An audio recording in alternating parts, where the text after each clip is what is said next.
Bien, on va aller voir un petit peu en Corse comment ont évolué les voitures de rallye. Il y a moins de 10 ans, avec 150 chevaux, une Alpine gagnait le championnat du monde. Maintenant, pour espérer figurer, il faut 450, 500 chevaux. Il faut une voiture qui est devenue une vraie voiture de circuit, en fait.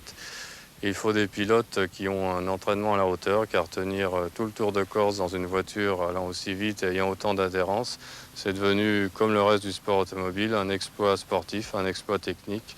On va voir comment ça s'est passé. Jeudi 2 mai 1985, il est 10h46 sur la ligne de départ de cette spéciale de Zerubia. C'est la 4e de ce Tour de Corse. Pour toi, Bettega, c'est là que tout se referme, le virage comme le reste, tout ce que tu ne verras pas plus.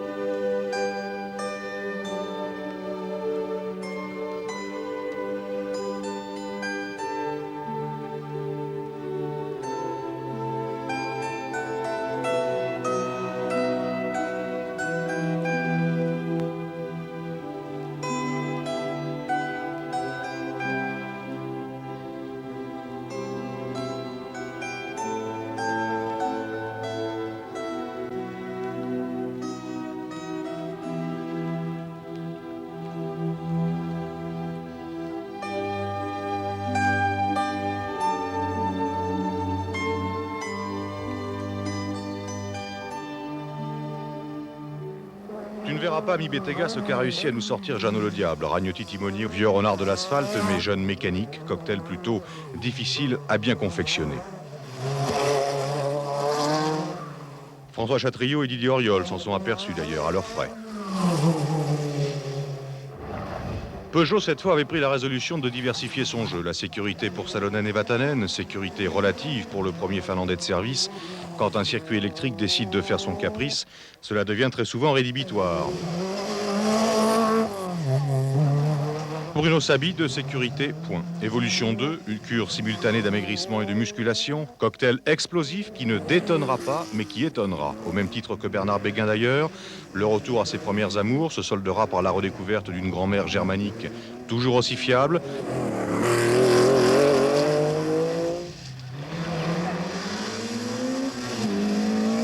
Tour de Corse monument, sommet de la saison sur asphalte, une sorte de jusqu'au boutisme pour les mécaniques comme pour les hommes.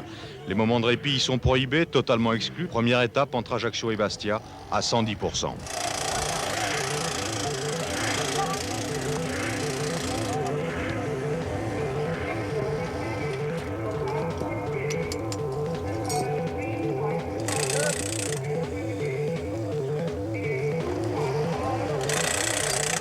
Le pied de frein sympa, le freinage est bon.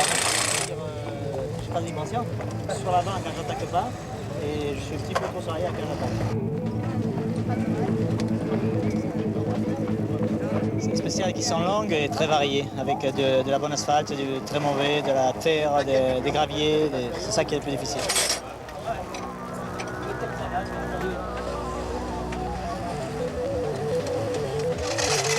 Ça va pas tomber, Michel, t'inquiète pas. Aux alentours du millier de kilomètres contre le chrono, l'indigestion majeure du coéquipier, du pilote et de la monture, des secteurs routiers qui quelquefois ne passent que difficilement dans les temps, limite plus souvent dépassés que côtoyés. On flirte, oui, mais c'est plutôt de l'amour vache. Les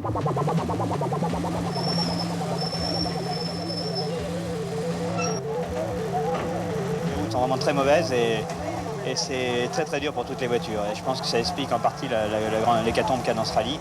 Donc la chaleur et les routes sèches, ouais, les voitures encaissent un maximum. Et je dois dire que les équipages aussi, c'est assez dur sur ce plan-là. Groupe B, groupe A, groupe N, tout le monde dans le même panier. Bertrand Ballas, ça se corse.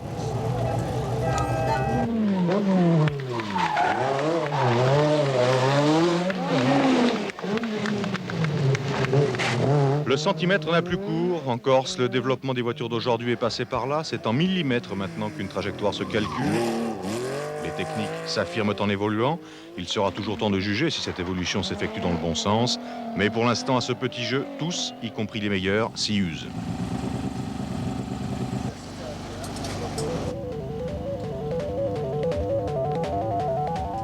Vatanen aux prises avec un sacré démon, si l'on peut dire, en bleu et rouge. Le plus souvent, quand on ne l'attend pas, le voici sorcier Ragnotti.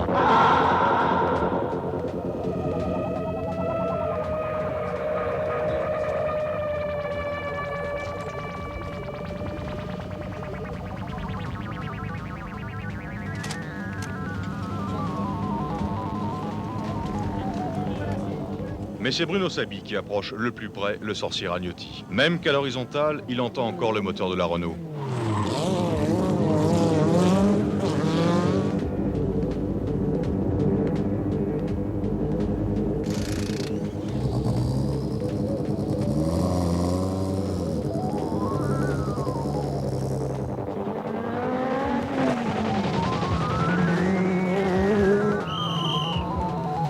Sabi se bat avec la plus performante des voitures sur le papier et la plus difficile à maintenir sur la route, tout du moins la plus fatigante. Harry Vatanen va crever et recrever pour sa part. Trop de retard, c'est trop. Cela mène à la plus démentielle des attaques, à la plus fantastique des cabrioles aussi.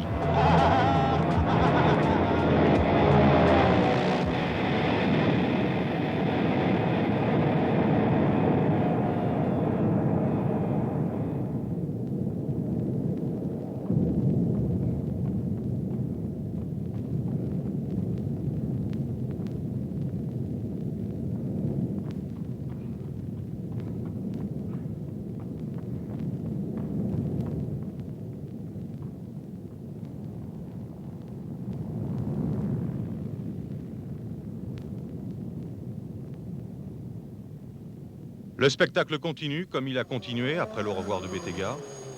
Il continue avec le champ libre qu'a su se créer Jean Ragnotti, avec la seconde place que Bruno Sabi s'est superbement construite, et la troisième que Bernard Béguin n'a laissée à personne. Yves Loubet est déjà aux portes du bonheur, avec d'autres figures comme Jean-Paul Bouquet et Bernardini, le groupe EN, met sur le tapis vert.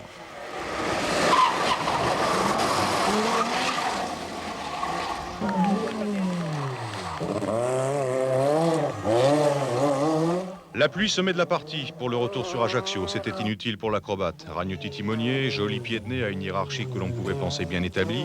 Joli coup, messieurs de la régie.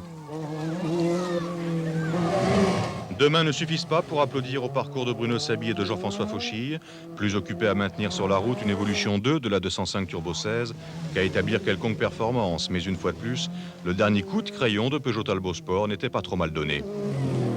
Quant à Bernard Béguin et Jean-Jacques Laine, qui amènent la vénérable Porsche 911 sur le podium, histoire de le compléter de fort belle façon, on a un peu l'impression qu'ils la connaissent un peu mieux que leur poche. Et puis sentimentalement, il faut se mettre à la place de Yves Loubet et de Jean-Bernard Vieux, Alfa Romeo Groupe A, mais que de questions posées si un jour ou l'autre, l'équipage passait enfin dans la classe supérieure. C'est l'attente des héros à quelques encablures d'Ajaccio. On se tient avant l'arrivée officielle, avant le podium. Ici, c'est la vérité, on est entre initiés. La pudeur reste de rigueur. On a gagné, c'est vrai, mais il manque quelqu'un. Attilio Bettega, tu aurais aimé cette victoire. Victoire de pro, c'est vrai, mais l'esprit de famille reste le plus présent.